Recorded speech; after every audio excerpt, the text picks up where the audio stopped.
मंगलवार के दिन हनुमान जी की कृपा पाने के लिए यह कथा नंदा और सुनंदा की जरूर सुने। प्राचीन समय में एक कुंडलपुर नामक नगर था, जहाँ नंदा नाम का एक ब्राह्मण अपनी पत्नी सुनंदा के साथ रहता था। ब्राह्मण दंपति धन धान्य से संपन्न थे, लेकिन उनके वंश को आगे चलाने के लिए उनके कोई संतान नहीं थी। इस वजह से ब्राह्मण हनुमान जी की पूजा अर्चना के लिए वन की ओर चला गया। वहीं ब्राह्मणी भी घर पर रहकर बजरंगबली की पूजा अर्चना करना शुरू कर दिया।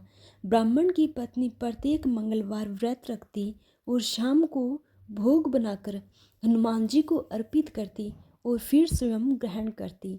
लेकिन एक दिन मंगलवार को कोई व्रत पड़ गया था, जिसकी वजह से वह महावीर जी का व्रत नहीं कर पाई। व्रत नहीं रख पाने के कारण उसने भोजन भी नहीं बनाया और हनुमान जी को भोग भी नहीं लगाया और स्वयं भी भोजन ग्रहण नहीं करा। वह अपने मन में ये प्रण करके सो गई कि अगले मंगलवार को वह हनुमान जी का भोग लगाकर ही अन्न ग्रहण करेगी। ब्राह्मण की पत्नी सुनंदा 6 दिन तक भूखी प्यासी पड़ी रही। मंगलवार के दिन वह मूर्छित हो गई। तब बजरंगबली ने उसकी श्रद्धा और निष्ठा को देखते हुए उससे प्रसन्न होकर उसे दर्शन दिए और कहा कि ब्राह्मणी, मैं तुमसे बहुत खुश हूँ। मैं तुमको एक सुंदर बालक देता हूँ जो तुम्हारी बहुत सेवा करेगा।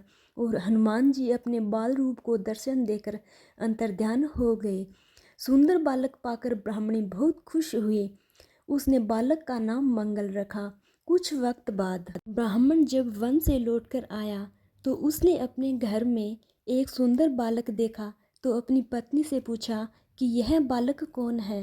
पत्नी ने कहा कि मंगलवार को व्रत रखने से प्रसन्न होकर महावीर जी ने मुझे बालक दिया है। पत्नी की बात सुनकर ब्राह्मण संतुष्ट नहीं हुआ और उसने मन में सोचा कि वह अपनी उल्टा व्यभिचारिणी अपनी क्रूरता को छुपाने के लिए यह बहाने बना रही है। एक दिन ब्राह्मण कुएं से पानी भरने चला तो उसकी पत्नी ने कहा कि मंगल को भी साथ ले जाओ।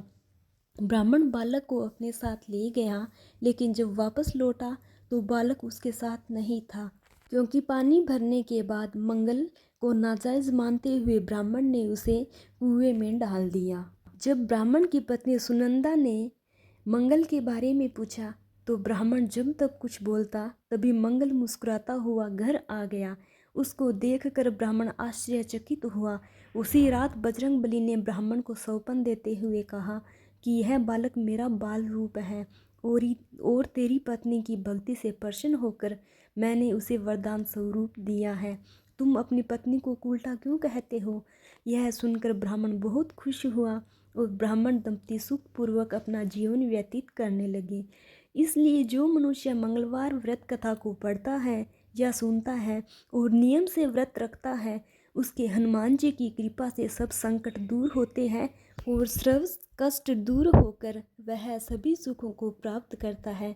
तो बोलिए श्री बजरंगबली की जय। आज की हमारी कहानी गणेश जी भगवान की कहानी है। गणेश जी भगवान की कहानी हर कथा और कहानी के बाद ज़रूर सुननी चाहिए, क्योंकि गणेश जी की कहानी के बिना हर व्रत और हर कहानी अधूरी मानी जाती है। आज की हमारी कहानी है गणेश जी को कैसे ठगा बुढ़िया माई ने। तो चलिए कहानी शुरू करते हैं। एक बहुत गरीब अंधी बुढ़िया माई थी। उनका एक छोटा सा परिवार था, जिसमें उसका बेटा और बहू थी। बूढ़ी माई की भगवान श्री गणेश जी में बहुत श्रद्धा थी। बुढ़िया माई हमेशा गणेश जी की पूजा करती थी। तो एक दिन गणेश जी भगवान ने बुढ़िया माई से कहा, माई कुछ मांग, मैं तेरी पूजा भक्ति से बहुत खुश हूँ। बुढ़िया माई ने कहा, मुझे तो मांगना भी नहीं आता। तो गणेश जी भगवान ने कहा, अपने बेटे और बहू से पूछ लेना, मैं कल फिर आऊँगा।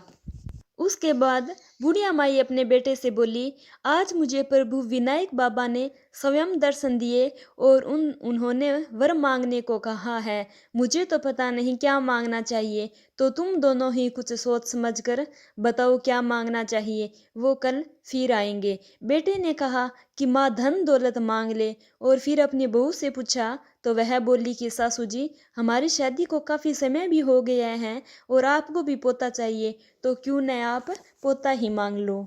बेटे और बहू की बात सुनकर बुढ़िया माई ने सोचा कि यह दोनों तो अपने मतलब की चीज मांग रहे हैं, और सोचा क्यों न मैं मेरी प्यारी सहेली से पूछती हूँ, वो सही सलाह देगी।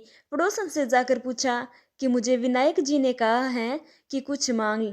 मैंने अपने बेटे बहू से पूछा तो बेटा कहता है कि धन मांग, और बहू कहती है कि पोता मांग लो। तब बुढ़िया माई की प्यारी सहेली पड़ोसन बोली कि ना तो तू धन मांग और ना ही पोता मांग, थोड़े दिन तो जिएगी, सो तू आंखें मांग ले। तो उसने पड़ोसन की बात नहीं मानी। सरल सी बुढ़िया माई घर आकर सोचने लगी कि ऐसा क्या वरदान लिया जाए कि बेटा बहू भी खुश हो जाए और मेरे मतलब की बात भी हो जाए। अगले दिन गणेश जी आए और बोले कि बुढ़िया माई आज कुछ मांग ले। तब बुढ़िया माई बोली, आंखें दे जिससे सोने के कटोरे में पोते को दूध पीता देखूं, सुहाग दे, निरोग काया दे, 9 करोड़ की माया दे, बेटा पोता पड़पोते दुनिया में भाई भतीजे सारे भरे पूरे परिवार को सुख दे और मोक्ष दे। तब गणेश जी बोले कि माई तूने तो मुझे ठग लिया और सब कुछ मांग लिया, और मुस्कुराते हुए बोले परंतु जैसे तुमने कहा है सब वैसा ही होगा। और यह कहकर गणेश जी अंतर्ध्यान हो गए। बुढ़िया माई के उसी प्रकार सब कुछ हो गया। हे गणेश जी भगवान, जैसा आपने बुढ़िया माई को दिया वैसा सबको देना, कहानी कहने वाले, सुनने वाले और पूरे परिवार को देना। तो बोलो गणेश जी भगवान की जय।